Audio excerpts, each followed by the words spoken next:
我叫慈莹，现在是个死人，而我的夫君在救活我的路上爱上了别人。我的夫君是个赶尸人，为了救我，他收了个女徒弟，名叫南池。从那以后，他的眼里渐渐的没有了我这个行动迟缓的怪物妻子。他们经常走着走着，就忘记了我的存在，就像这次。哎呀，师娘，你原来还在这里啊！抱歉，师娘，都怪我。听说前面悬崖风景美，想快点看到，就拽着师傅多走了2步。没想到这一走，时隔半个多月，我们才反应起来你没跟上。师娘一个人在这里，不会生小阿池的气吧？没事儿，小阿池，谁让慈莹她自己是个僵尸，走得慢呢？这怎么能怪你？而且她一个僵尸没有情感，不会饥饿，也没有疼痛，在后面慢慢走又不会受伤的，你瞎操什么心？师傅，师娘的眼神好可怕！慈莹，你发什么疯？你看看你那张鬼脸，你吓到小阿池了。可我明明什么都没做。真的是，每次都要替你擦屁股，烦都烦死了，你就不能安分一点吗？以前他总是满脸温柔地抱着我，喊我莹莹，现在他只觉得我烦，只喊我全名慈莹。这是腐化丸，这药吃下去7天之后，我这具僵尸的身体就会逐渐腐化，最后只剩下一堆白骨。3个人的故事太拥挤了，小僵尸不想再参与了。他们很快就消失在我的眼前。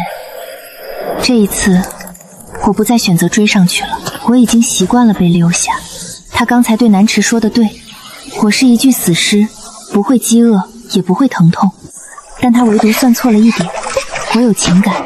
真蠢，连路都不会走。他呵斥我蠢时，我会难过；他对南池笑，对我变脸时，我会悲伤。真是个累赘。他因为小池抛弃我时，我会心疼，痛得要命。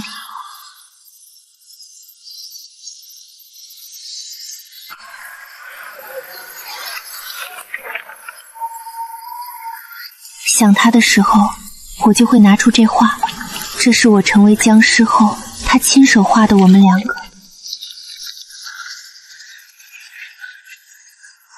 这是什么感觉？不知道是因为药效发作了，还是画纸扎到了皮肉，我竟然久违地感受到了一股淡淡的痛楚。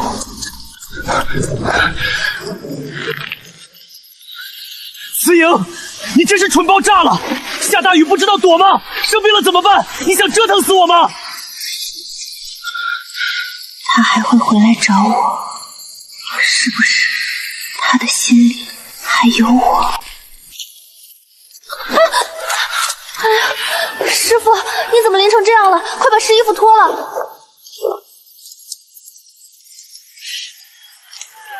师傅，你管他干什么呀？他一个僵尸，泡3天3夜也死不了，哪里会生病？你要是淋雨感染了风寒，去哪里给你买药啊？到时候心疼的还不是我。怕什么？师傅懂药理，真病了随便找点草叶子嚼嚼就好了。行行行，就你厉害，什么你都有理。哼，不理你了。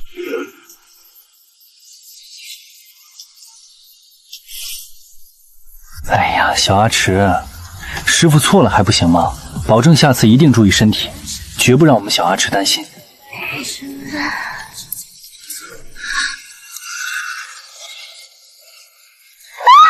不是，对不起，师娘，我刚才没控制住，才跟师傅走这么近的。你别用那种眼神看着我，我害怕。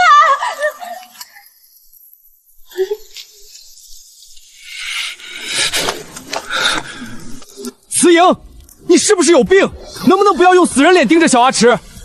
明知道小阿池受不得惊吓，你还故意作妖，他哭了不还得老子去哄？真是个麻烦精。脱了，看看你这副破烂样子，这半个月在外面乱走，身上伤处越来越多，我上辈子真是欠了你的。顾之年是赶尸人，他总是骄傲地说他是100年难遇的最厉害的赶尸人，我只是个孤儿，被他捡来打下手。直到那一天，我们护送逝者回乡，半路遇上山匪。相公小心！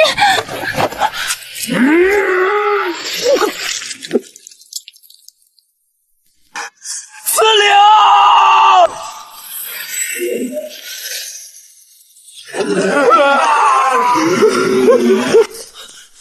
慈莹，慈莹，你怎么样了？在我死后，夫君发誓一定要拼尽全力救活我。可没想到禁术失败，我成了一具不能说话、走不快的僵尸。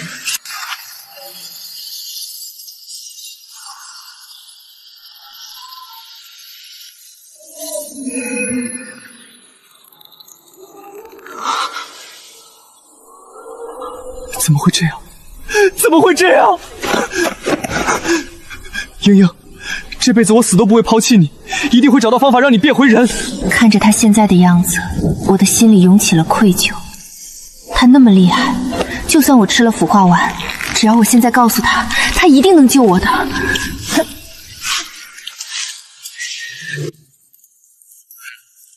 你要说什么？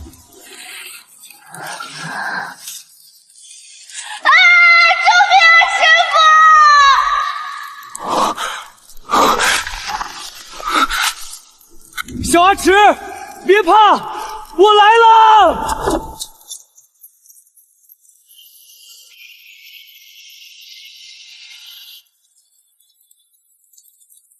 我决定了，等这场雨停了，我就去抓野兔跟他道歉。那颗药发作还有7天，只要认错，一切都来得及。怎么回事？好痛，骨头在融化，药效怎么这么快？是你，我痛，救救我！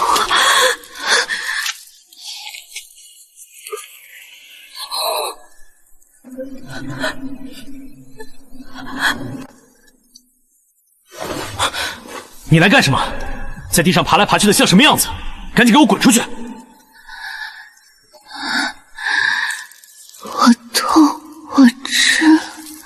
痛？你一个僵尸为什么会痛？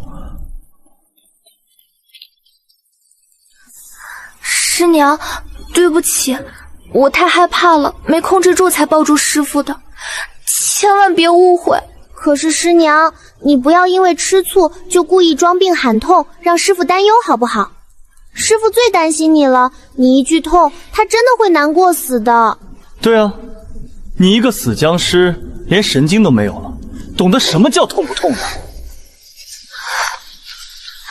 不要因为吃醋就在这里胡说八道，快给我滚出去！很容易吓到小阿池的，非要惹是生非。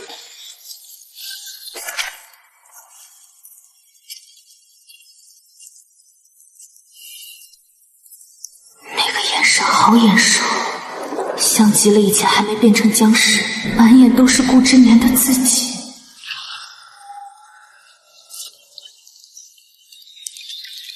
虽然镇上的酒楼烤鸭很好吃，但我还是觉得师傅烤兔最香啦。唉，可惜这次只在镇上住了半个月，我还有好多地方想去玩呢。原来丢下我的这半个月，他们去了城镇游玩。城镇，我早就忘记那里是什么样子了。师傅，我们去城镇生活好不好？等等吧。对不起啊，师傅，我忘记师娘是僵尸了，她没办法去城镇生活，会吓到别人的。可是世界很大，我很想跟师傅多去看看嘛。师傅，现在世道市僵尸这么少，我想出师也没地方练手啊，要不拿师娘给我练手吧？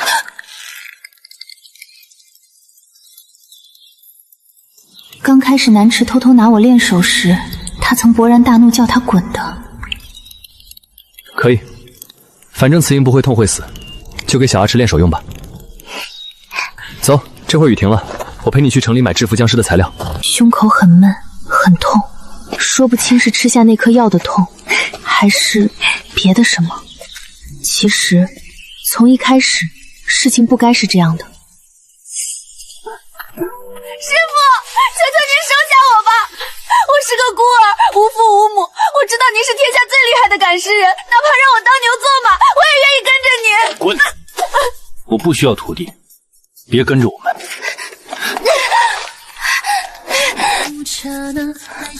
我故意教了很难的东西刁难他，以为他受不了苦自己就会滚。师傅。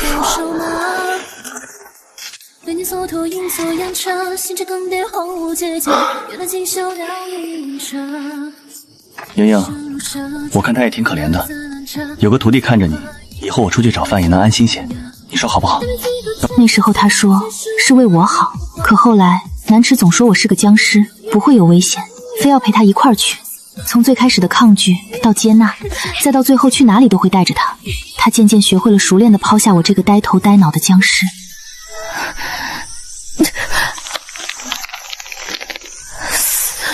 好痛！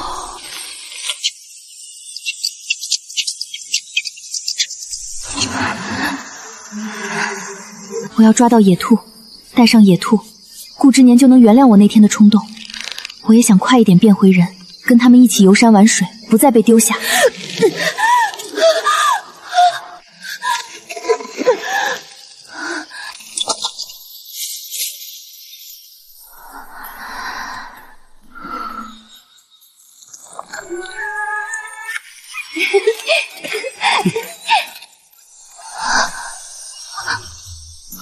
师傅，咱们买这些材料到底有什么用吗？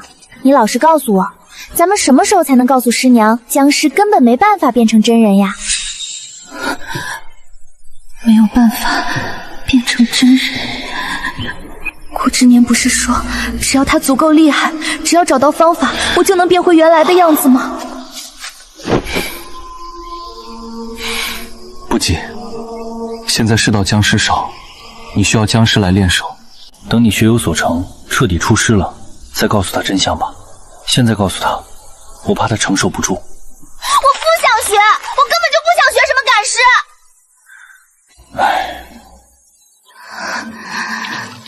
小阿池，别胡闹，这是你当初自己求我教你的。我想让师傅陪我去城镇生活，我受够了这种荒无人烟的日子，连个说话的人都没有。师傅，你的本事那么大，我们可以在城里一起打工，挣银子租个小房子，组建一个真正属于我们的家，不好吗？为什么非要守着师娘？她只是个僵尸，是个怪物，她早就该死的。不许胡说！你师娘是为了救我而死，我欠她一条命，我发过誓要永远护着她的。明明在街市陪我逛街的日子，师傅笑得也很开心啊。你看花灯的时候，给我买糖葫的时候，眼睛里都是光。可是为什么一回到师娘身边，你就变得愁眉不展？你每天都在强迫自己对一个没有感情的木头好，你不累吗？我讨厌师娘，她就是个拖累。原来她也很开心，原来我真的是个拖累。是啊，我本来早就该死了，我早就该死了。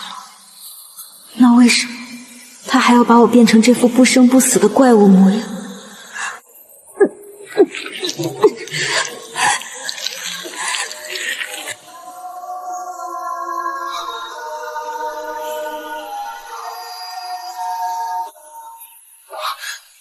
慈莹，你又在乱跑什么？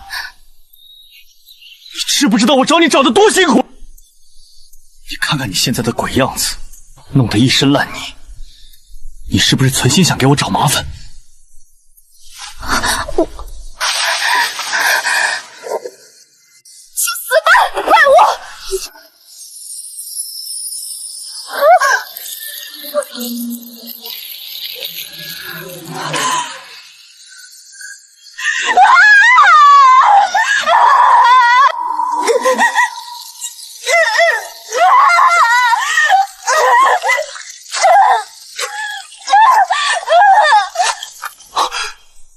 慈莹，师傅，你别去！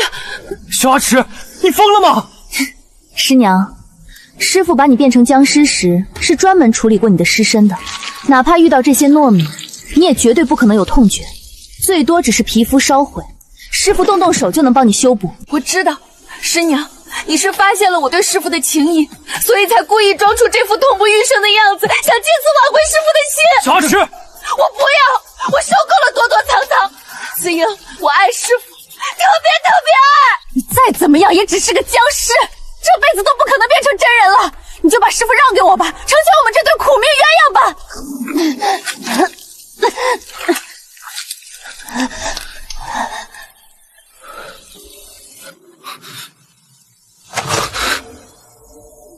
紫莹，别装了，一个僵尸怎么可能懂得痛？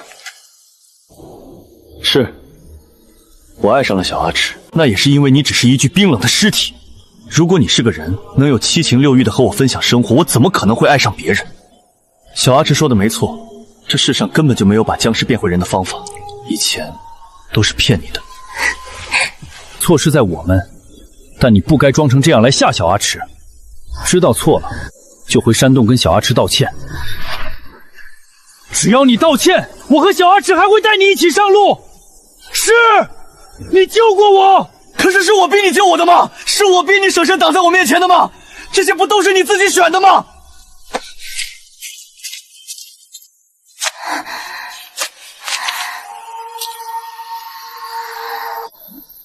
爱我的他，在救活我的路上，爱上了别人。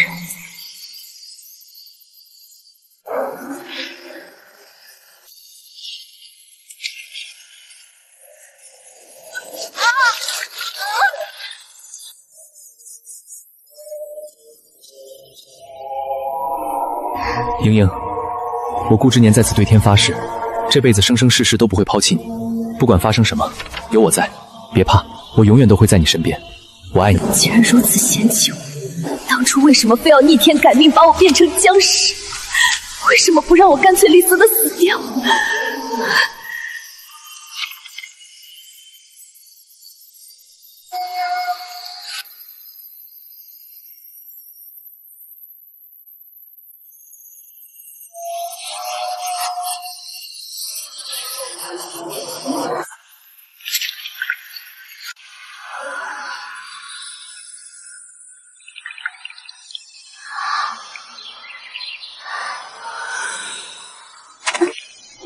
我的活动变利索啦！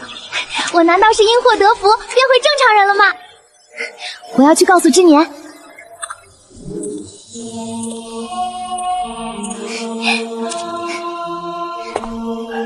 七情事治巧办，小申了。之年，你快看，我变回人了！我可以像以前一样陪着你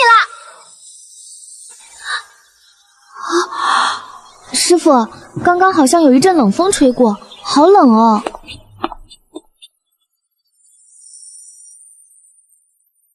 原来根本不是什么因祸得福，而是我已经彻底死掉了。之年如果知道我真的死了，会难过吗？不会的，之年早就厌弃了我，嫌我笨，嫌我拖累他。我现在死掉，灰飞烟灭，他只会觉得摆脱了一个大包袱，只会觉得无比轻松吧。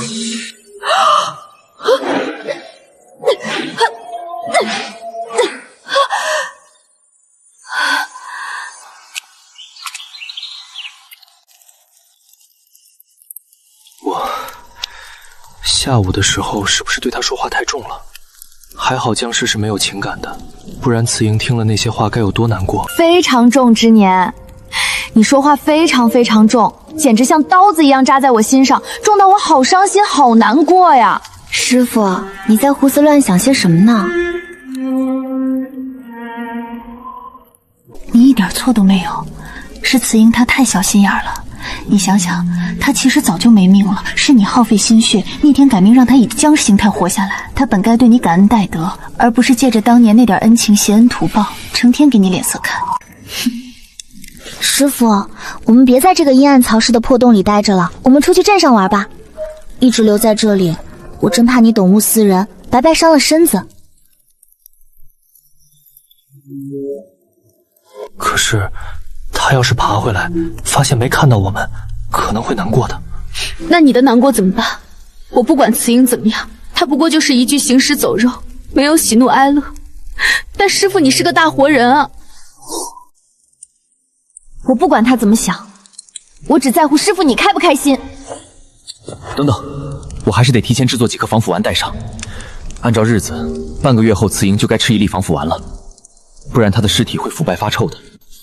我记得粗布脑里好像没有防腐丸了。里面倒是有颗致命的腐化丸，可千万不能让他给误吃了。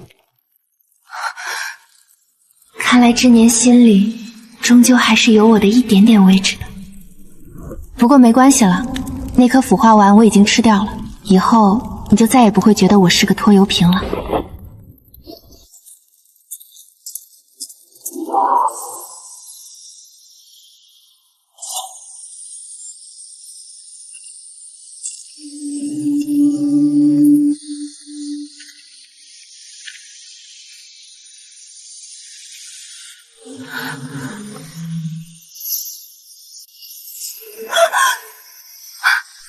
原来死后连选择停留的权利都没有。师傅，你别看了，我们走吧。他不会出来的，他现在连生气都不会，就是个发呆的木头。他要是回来看不到我们，会难过的。那你的难过怎么办？我不管慈音怎么样，他不过是个僵尸，僵尸没有喜怒哀乐，没有悲痛，但师傅你有啊。你为了他牺牲了这么多，大好年华都耗在这深山老林里，他却一点都不领情。我不管他怎么想，我只在乎师傅你开不开心。我们出去玩吧，一直待在这里，我怕你闷坏了。慈莹，你出来啊！只要你出来，哪怕只是呆呆的站着，我就不走了。之年，你等不到我了，我已经不在那具恶臭的躯壳里了。你不是最怕我这个拖油瓶拖累你吗？现在我如你所愿彻底消失了，你应该感到轻松才对。走，反正他只会在原地发呆，什么也不懂。等我们玩完了再回来找他就是。太好了，师傅，我们终于可以去看看外面的世界啦！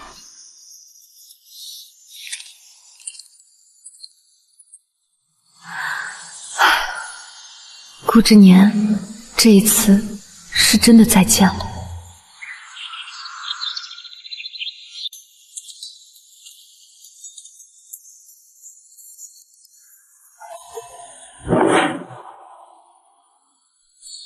师傅，怎么了？怎么不走啦？等等，我得回去一趟，我得制作几颗防腐丸。半月之期快到了，慈莹必须要吃1粒防腐丸，不然尸身会腐败发臭的。我记得粗布囊里好像没有了，最可怕的是，粗布囊的夹层里还有一颗腐化丸，万一他觉得饿了，或者不小心误吃了，那就全完了。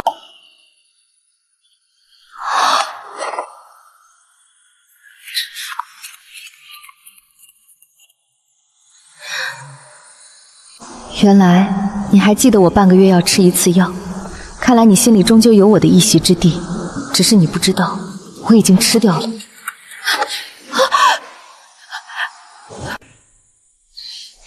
师傅别担心，你不用回去。为什么？其实我早就偷偷往粗布囊里放了很多防腐丸，好几颗呢，绝对够师娘吃好几个月的。你放的？你不是不会做吗？我之前教你，你连药材都认不全。我早就会啦，我好歹被你夸过天赋异禀呀。其实你第一次教我，我就会了。哼。那你为什么一直装不会？我装作不会，想让你多教教我，这样就能和师傅多待一会儿了。不然每次师傅都急匆匆去陪师娘，都不理我。防腐丸真是可笑，他每天趁你不在往我身上撒糯米，怎么可能有好心给我做防腐丸？之年，你连这么拙劣的谎言都信。之年，回去吧，去看看那个为你付出一切的傻女人。可是我又怕你回去，我真的不想再做你的牵绊了。行吧，反正腐化丸藏在夹层最里面，他一个什么都不懂的僵尸，肯定不会误食的。师傅，我一直不明白，你为什么非要费尽心思制作一颗那么危险的腐化丸放在囊里？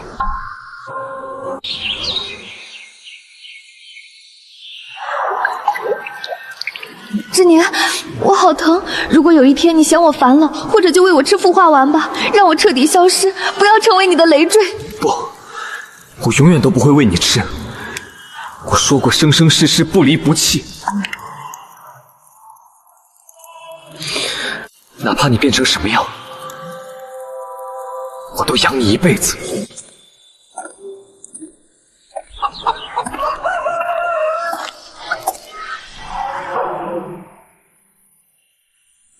自从几年前变成僵尸后，我就再也没离开过黄崖山，因为我怕人。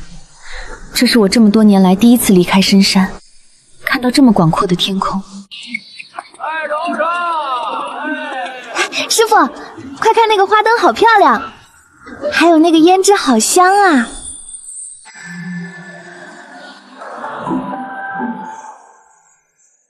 这也是我第一次看到知年每天都在笑，他笑起来真的很好看。原来没有我这个拖油瓶，他可以过得这么开心。知年，你自由了。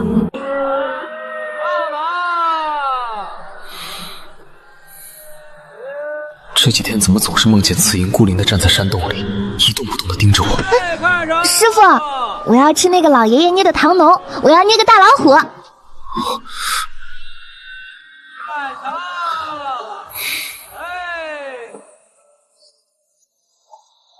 好，我去排队给你买。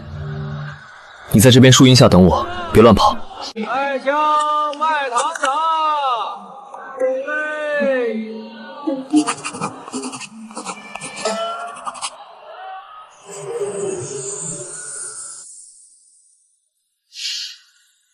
以前你下山回来都会给我带这种画本，把外面的见闻画下来。可是后来南池来了，画多数变成了他的笑颜。我想看一眼，你却把我赶走，说僵尸看不懂。知年，我看得懂的。哎，你听说了吗？刚才我一个朋友去黄崖山踏青，回来脸色煞白。咋了？黄崖山上撞邪了？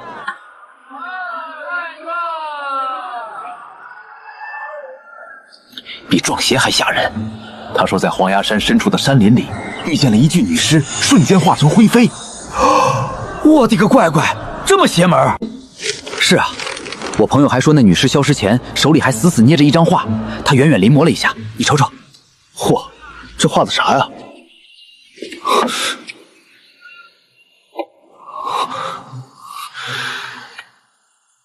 我那朋友是个老仵作，他断定那是一具女尸，血肉都化尽了。最发毛的是，哪怕剩骨架，那手骨都死死捏着画，拔不出来。哎，我看轮廓好像是他和他夫君的画像。哎，可怜的痴情人喽。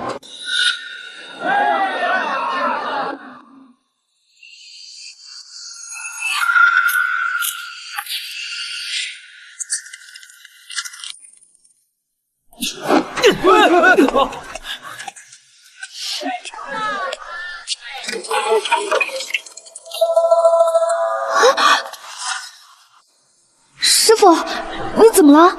脸色怎么白成这样？南池，银两全留给你，我必须马上回去一趟。怎么了，师傅？到底是出什么事情了？黄崖山发现了一具女尸，消失前手里还捏着画像，我担心那是你师娘。不会的，师傅，师娘很聪明的，遇见人会自己躲起来，肯定是不小心死在山里的采药女。看来师傅心里根本没放下她，随便听个闲话就抛下我。可是我们才出来2个月啊！师傅再陪陪我好不好？等玩够了，我亲自陪你回去给他下跪磕头求原谅。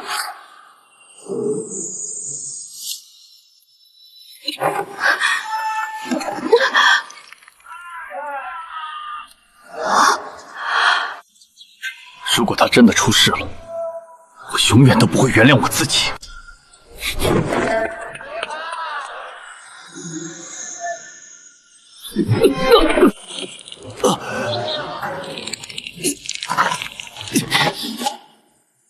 顾之年，你现在这副情深似海的模样，真是让人恶心。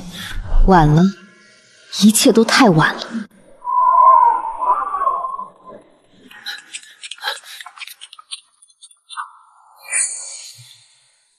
比撞邪还吓人。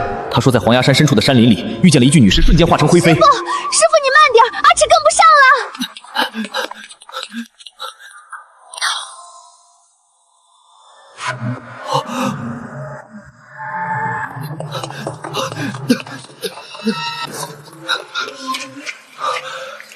子莹，莹莹，我回来了，你在哪里？在哪里？在哪里？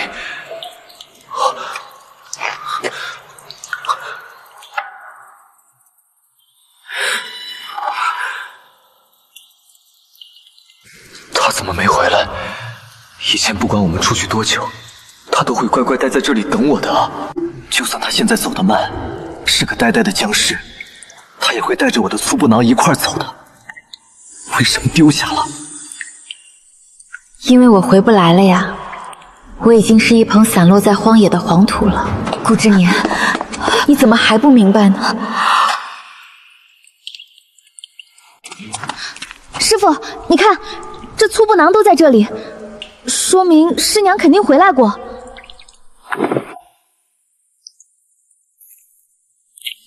师傅，你自己摸一摸，里面我给师娘做的防腐丸都没了，说明师娘肯定是生我们的气，故意把防腐丸带走，然后赌气把粗布囊丢下了呢。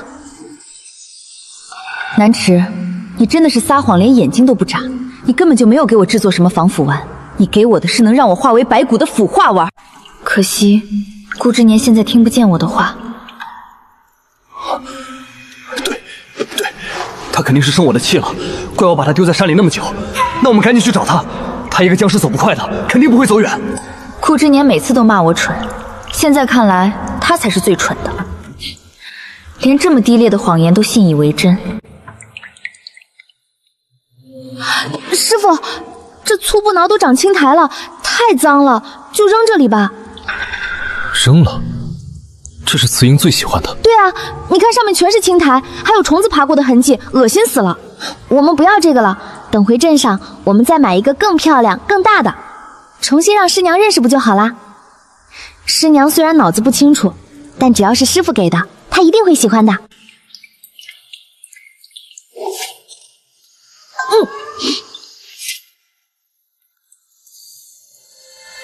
不行，去洗洗就好。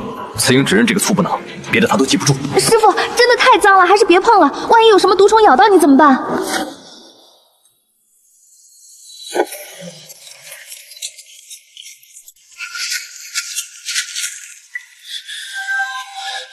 腐化丸呢？南池，我问你，原本放在最底下用来防身的那颗腐化丸呢？师傅，你这么大声干什么？腐化丸一直都是师傅你自己收着的，我又怎么知道在哪里？师傅，你为什么无缘无故吼我？难道你怀疑我偷了那个恶心死人的药丸吗？我拿它能有什么用啊？真是精彩，南池，就是你诱导我吃下了那颗腐化丸，让我疼得剥皮抽筋，生不如死，最后化成一捧黄土。对不起，或许是其他动物吃的，毕竟粗布囊丢在地上那么久。我要去找慈英，她一定就在附近。找不到啦，我已经化成一具白骨了，顾之年。我只是不明白，为什么我都死了，还要被困在你身边看你们演戏？难道是我当僵尸太久沾了晦气，连黑白无常都不愿意过来带我投胎了？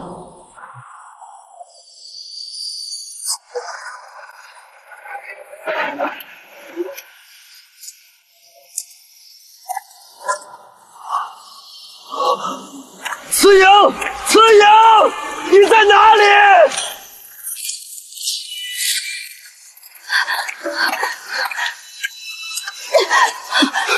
师傅，下大雨了，就算要找，也等雨停了再找啊！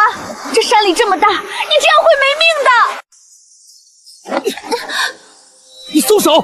我要找到慈英，她被大雨浇会生病的，她最怕冷了，淋了雨她会难受的。莹莹，我来找你了！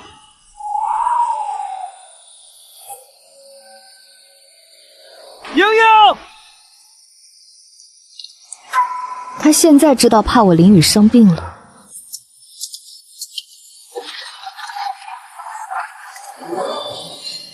我被溜下的无数个日子里，每次下雨，皮肤溃烂，长满蛆虫。那时候顾之年在哪里？他在山洞里，用体温暖着怕打雷的南池。师傅，就当阿池求你了，我们先回山洞好不好？慈英她是僵尸啊，她不怕风吹，不怕雨淋，她根本感觉不到痛。但你不一样啊，你是人，你会生病的。不，找不到慈英，我就绝对不回去。他一定是在哪里迷路了，他那么笨，走得那么慢，他一定在等我去接他。莹莹，别怕，我来了！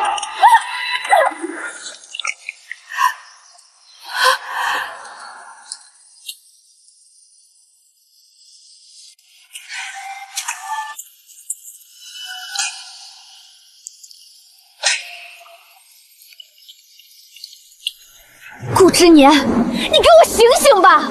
你是人，他是个僵尸，是个死人，你们注定不会有任何结果的，就让慈音死在这里不好吗？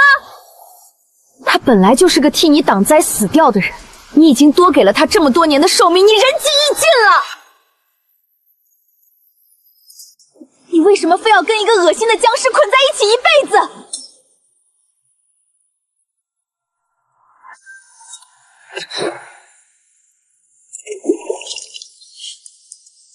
我不许你这么说他！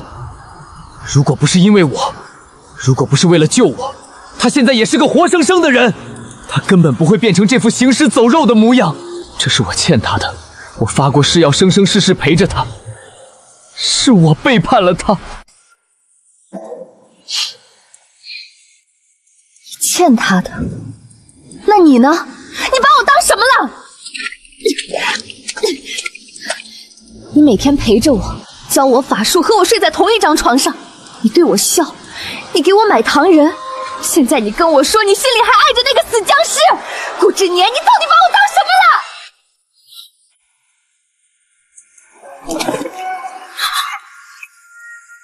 对不起，南池，对不起，我也以为我很嫌弃慈莹，我以为我受够了她那迟缓的动作，受够了她没有温度的身体，我也以为我们这辈子不可能了。可是当真的离开她，当发现她可能永远都不在了的时候，我才发现我根本放不下慈莹，我没办法真的让慈莹从我的世界里消失。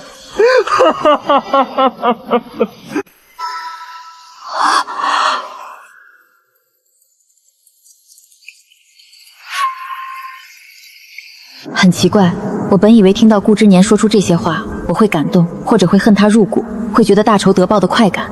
可是什么都没有。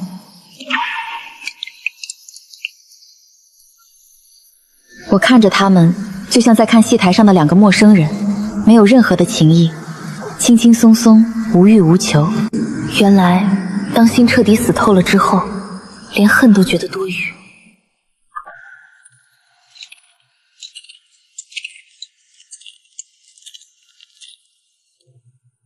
慈莹，你该走了。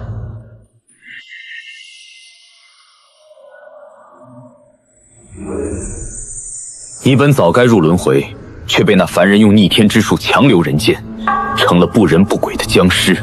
如今你执念已消，牵绊因果已断，随我们去下面赎你逗留人间的罪业吧。好，我跟你们走。莹莹！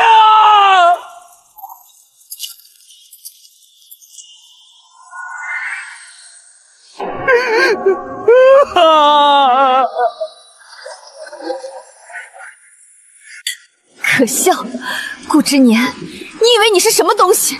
喜欢上你，是我南池这辈子最大的污点。你喜欢上我，不就是因为我深情吗？你早该清楚，我对你不过是一时的新鲜感，现在新鲜感没了，你什么都不是。顾之年，你混蛋！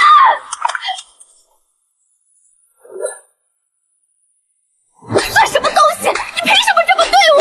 你这个贱男人！你为什么不还手？你说话啊！打完了，打完了就走吧，别挡着我找慈莹。找慈莹？顾之年，你还在做梦呢！你什么意思啊？顾之年，你这辈子、下辈、生生世世都找不到慈莹了。你把话说清楚。他已经吃下了腐化丸，他死了，连灰都没了。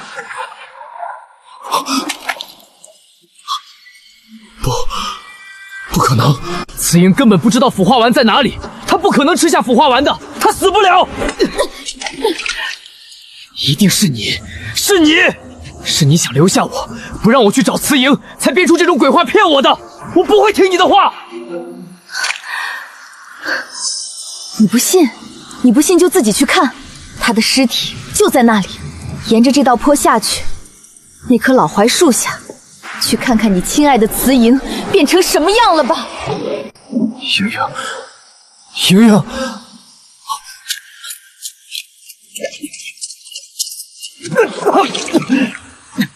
不可能，不会的，慈莹不会死的，她答应过要陪我生生世世的。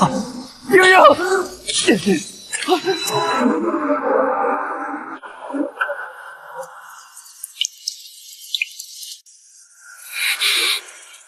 不，这不是真的。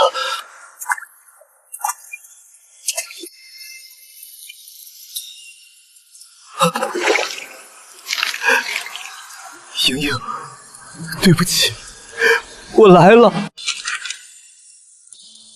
之年，我好喜欢这幅画，你能用防水的颜料重新画一幅吗？我想永远带在身边。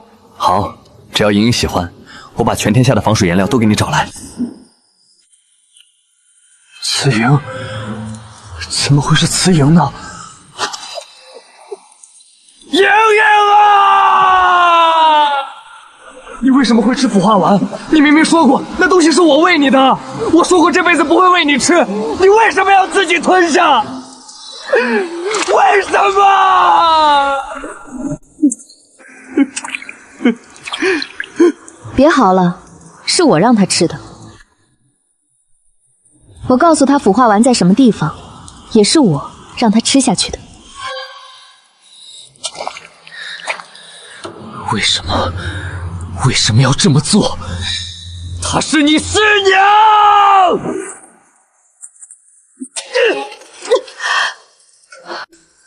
为什么？你为什么要这样做？这都是为他好，他本就不该存在。一具恶心的僵尸拖着你，拖着我们所有人，我这是帮他解脱。我可比你这种自私的人。够了！顾之年，你装什么深情呢？是我确实被你的深情打动，喜欢你喜欢的无法自拔，但至少我敢爱敢恨。你呢？你一边说着爱慈莹，一边又对我动手动脚，享受我的崇拜。你这种人渣，现在失去了，又在这里装深情，真恶心。我觉得慈莹离开你，才是她最大的解脱。不，都是你的错，都是因为你，莹莹才会离开我。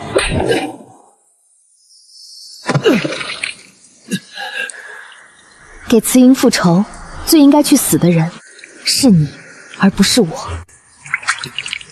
你闭嘴！忘记告诉你了，你家慈莹告诉过我，她有情感，她会伤心，她会难过。你从来没有认真听她说完所有的话吧？每次你跟我暧昧的时候，慈莹就在旁边看着，她看着你对我笑，看着你牵我的手，她心里真的很痛很难过哦。僵尸没有感觉，你装什么？还有，我那天往她身上撒糯米的时候，她其实早就吃下腐化丸了。她恢复了痛觉，她当时在地上打滚，皮肉被灼烧，她是真的痛得要死啊！顾之年，最该死的是你。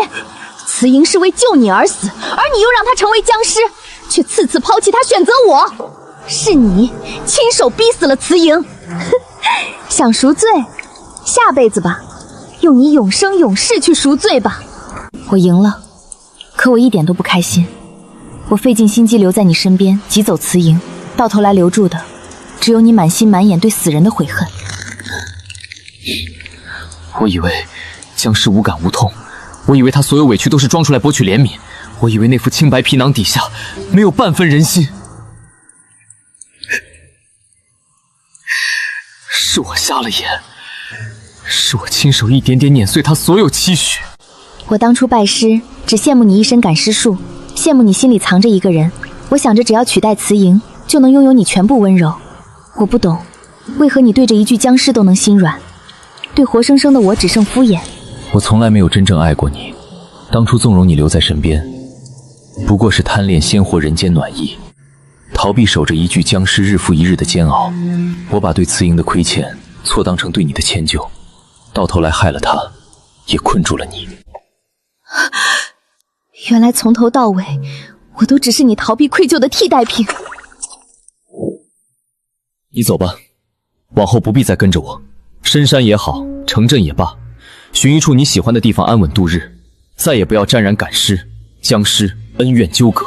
那你呢？你要做什么？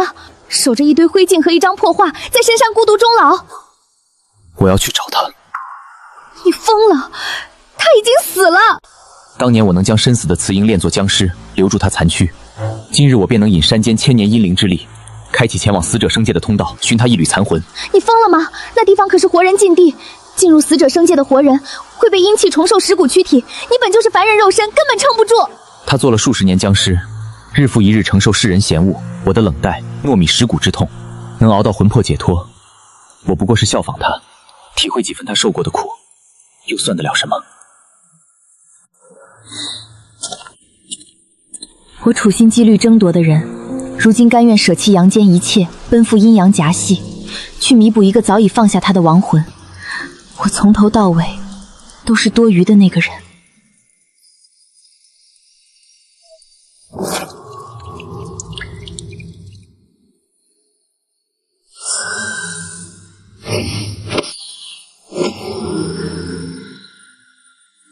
天地分两途，阴阳隔千重。昔人含汉去，夹缝祭魂宗。吾以凡身神魂为器，借灵力开秘境，入死者生界。不求长生，不求往生，只求见慈英一面，偿半生亏欠。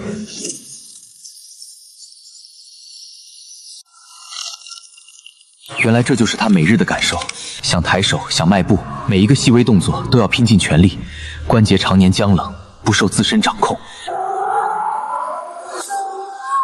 死者生界无昼夜，无寒暑，永久寒凉。慈英当年身为僵尸，常年独处深山阴冷之地，日夜便是这般寒凉孤寂。从前我只嫌他行动缓慢拖累行程，如今亲身体会，才知每一步蹦跳挪动都煎熬难熬。从前赶路，我与南池并肩快步生效，将他远远丢在身后，动则抛下半日数十日。不总说僵尸不知疲惫，无需等候。可他每一步挪动都要忍受关节僵痛，独自在深山寒风里原地等候，日复一日，该有多难熬。南池当年一把把糯米撒在他身上，皮肉灼烧，青烟四起，那种剧痛被我当成他博取同情的伪装。此刻区区阴风阴气带来的刺痛，已经让我难以忍耐，难以想象他当时承受何等折磨。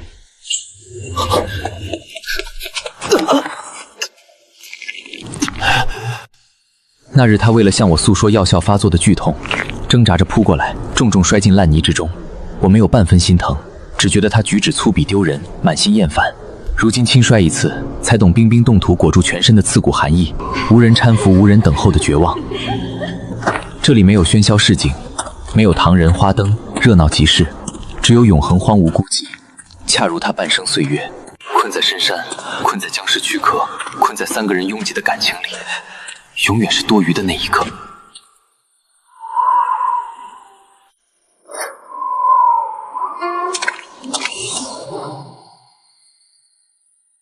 我不过在此站片刻，便寒意刺骨，满心惶恐。他当年被抛下无数次，独自面对深山瘴气、野兽渡吼，无人陪伴，无人牵挂，漫长等待里，该有多害怕？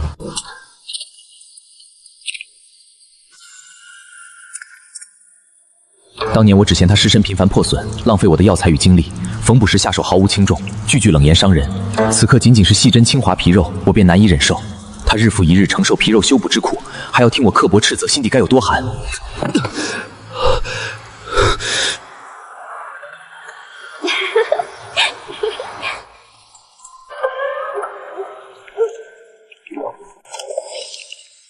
一边是温暖陪伴，一边是无尽寒凉。我亲手将他推去风雨之中，转头便与旁人温存，轻描淡写否定他所有真实痛苦。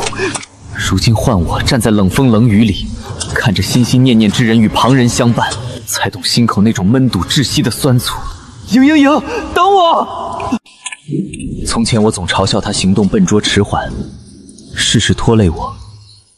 如今化身这般只能蹦跳的躯体，才明白迟缓从不是他的过错，是逆天改命的代价，是我强加在他身上的苦难。我从未有过半分包容，只有无尽嫌弃与苛责。他常年躯体无温暖，周身永远这般冰寒。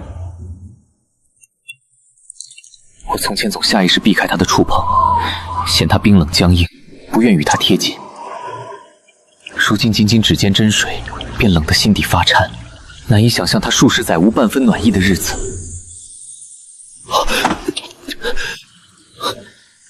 从前他小心翼翼珍藏每一张我画的图，淋雨之时死死护在胸口，生怕被雨水泡坏。我却从未珍惜过他的真实。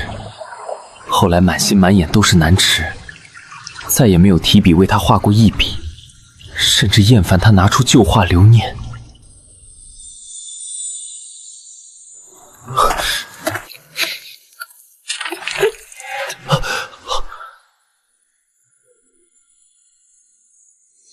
他看见我了，却没有半分停留。当年所有深情、隐忍、期盼，都被我一点点消磨干净。如今纵使我踏遍阴阳夹缝，化身只能蹦跳的躯体，体会他所有苦楚，也换不回他半分驻足。从前我总觉得他安静木讷、无趣沉闷，比不上活泼明媚的南池。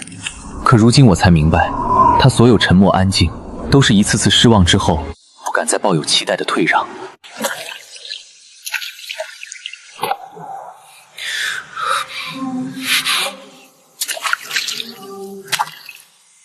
哪怕只能蹦着前行，哪怕阴气侵蚀神魂，哪怕踏遍整片死者生界，我也要追到奈何桥，好好同他说一句迟了太久的抱歉。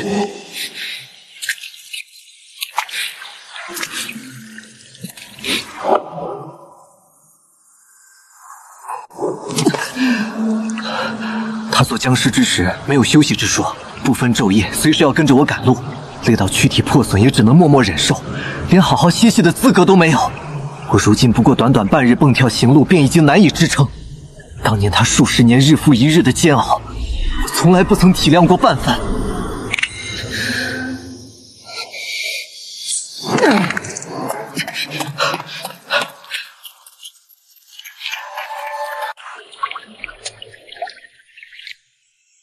那时候他一定和现在的我一样，浑身酸痛僵硬，拼尽全部力气想要靠近我，只求一句安抚，一点心疼。可我给他的只有冷漠、斥责、推开。执念散尽，因果了结，踏上奈何桥，饮下忘川汤，前尘爱恨一笔勾销，从此新生，再不计人间悲欢。凡滞留死者生界的往轮回，无特殊因果牵绊者，不得在夹缝久留。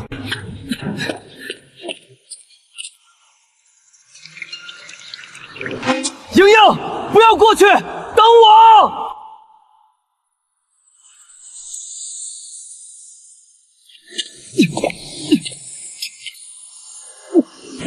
凡人以神魂为契入夹缝，化受限躯体，体会逝者苦楚。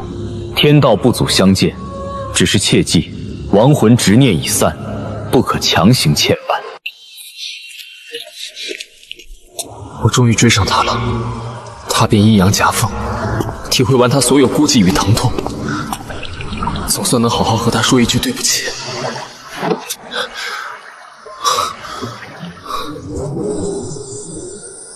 你不该来此处。阳间凡人闯入死者生界，损耗自身神魂寿喜，只为见我一面，得不偿失。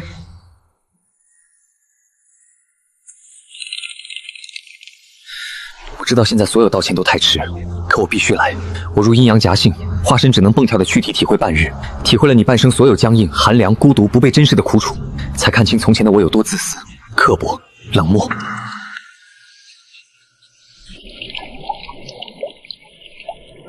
当年做僵尸的数十载，我无数次等你回头，等你看见我的委屈，等你半分偏爱与心疼。深山林雨，糯米石谷，独自等候，被你一次次推开。每一次失望，我都说服自己再等等，等你看清南池心机，等你记起当年舍身救你的承诺，直到吞下腐化丸，皮肉一点点消融，躺在老槐树下握着画像断气那一刻，我心里最后一点期盼彻底消散干净，爱恨执念随肉身一同化为尘土。如今我只剩一身轻松，再无牵挂。亡魂心结尽数消散，人间恩怨也已说清，他本就该登桥奔赴轮回。你在此地逗留越久，夹缝阴寒之气越会不断侵蚀你的神魂根基，你也该哪里来回哪里去了。我不求你原谅我过往所有伤害，只盼你不要立刻踏入轮回，听我说完心底所有悔恨。这些年我欠你的陪伴、偏爱、心疼，我知晓今生无法弥补，可我不愿连一句完整道歉都来不及说出口。我从未有过半分原谅的念头。恨意与爱意都已经耗尽，我只想奔赴新生。你不必再困在我身上自我折磨。当年舍身救你是我自愿，后来心死消散也是我自己的选择。所有苦楚皆由你闹就，我不愿再与你有半点牵扯。你化身受限躯体，体会我苦楚，改变不了过往伤害。回到阳间，放下对我的执念，好好过完余下人生，不必困在深山，守着一堆灰烬自我惩罚，与我无关。当年那句生生世世不离不弃，是我亲口对你许下的誓言，最后亲手毁掉誓言的人也是我。我贪恋人间鲜活暖意，逃避守着全部僵尸的煎熬，无视你真实承受的剧痛，逼得你无路可走，只能选择自我消散。难吃的算计挑拨是外因，真正推你走向绝路的根源，是我从未信任过你，从未站在你的角度体谅过半分。我总拿僵尸无感无痛当借口，掩盖自己喜新厌旧、逃避亏欠的懦弱。这是当年我亲手为你画的图，你到死都紧紧攥在手中。我知道你即将喝下孟婆汤，会彻底遗忘所有人间旧事。我只希望你临走前再看一眼这幅画。旧物与旧人，我都不想要了。踏入轮回之后，我会拥有全新人生，再也不会做被困深山、满心委屈的僵尸，永远不会再遇见你。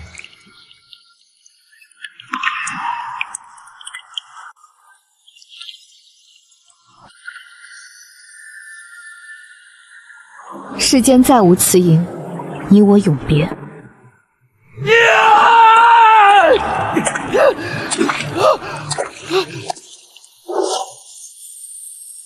止步！凡人不可擅登奈何桥。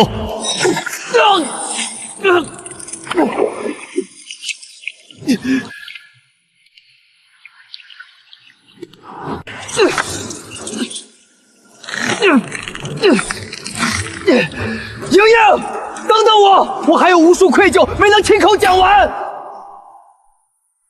你我缘分已尽，我也不想再跟你有任何牵扯，我只想重新开始。你走吧。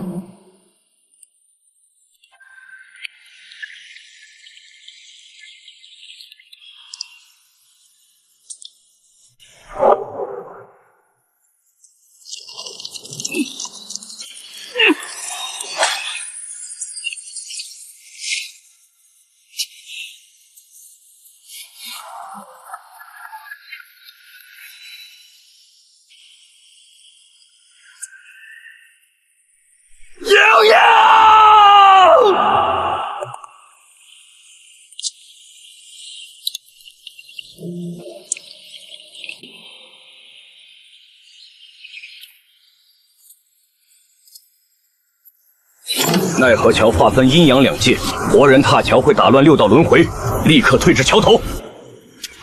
这是什么情形？竟有活人闯死者生界，还要硬登奈何桥，实在骇人。阴阳有别，这般行事，怕是要引天道责罚。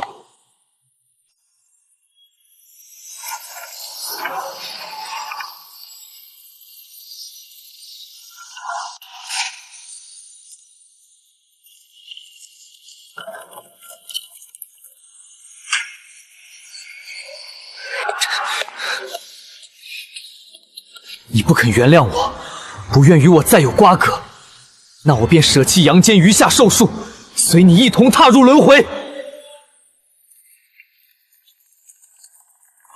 往后生生世世，无论你转生为何模样，我都会寻到你，穷尽一切弥补过往亏欠。此生来世，绝不与你分开。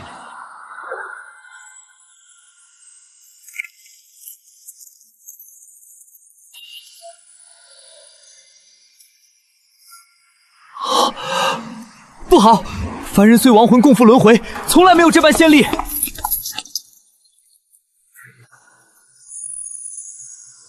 大事不好！凡人肉身擅自踏桥入轮回，六道既定因果彻底紊乱，千年轮回轨迹尽数偏移。